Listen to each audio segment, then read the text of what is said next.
Sir இந்த பிசினஸை பத்தி உங்களுக்கு தெரிஞ்ச தகவல்களை சொல்லுங்க. பிஸ்னஸ் வந்து ஜாப் ஆர்டர் பண்ணிட்டு இருக்கிறோம். திருப்பூர்லேருந்து எடுத்துகிட்டு வந்து பண்ணி பேசிக்கு எல்லாமே பண்ணிட்டு இருக்கோம். டெய்லி ப்ரொடக்ஷன் பார்த்தீங்கன்னா ஒரு 1000 piece to 1200 piece production. Okay. Cutting stitching மட்டும்தான், ஐனிங் எல்லாம் கிடையாது. கட்டிங் வெட்டி கொடுத்துருவாங்க, ஸ்டிச்சிங் மட்டும் பண்ணிக்கிறோம். சார் இப்போ இங்கே என்னென்ன மிஷின் வந்து நம்ம கிட்ட அவைலபிள்? நமக்கு ஓவர்லாக் இருக்குங்க, ஃபேட்லாக் இருக்குது, சிங்கர் இருக்குது, ரிப் கட்டிங் இருக்குது.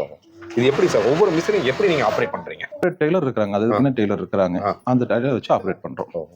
இப்போ இங்கே வந்து சம்பள வைஸ் பார்த்தீங்கன்னா பீஸ் கணக்கு நீங்கள் பீஸ் கணக்கு ஒரு பீஸ்க்கு எவ்வளோ ரூபாய் வரைக்கும் நீங்கள்? அது ஒவ்வொரு ஸ்டைல் ஒவ்வொரு மாதிரி இருக்குங்க, ஒவ்வொரு வேலைக்கும் ஒவ்வொரு இதுக்கும் ஒவ்வொரு மாதிரி இருக்கு.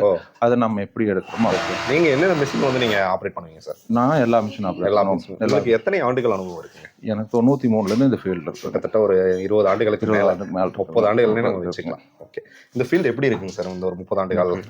நார்மலாக ஒரே லைஃப் எப்படி போகுதுங்க சார்? ஒரே லைஃப்ல தான் போயிட்டு இருக்கு. ஏற்றமும் இருக்காது, இறக்கமும் இருக்காது, ஒரே மாதிரி தான் போகுது.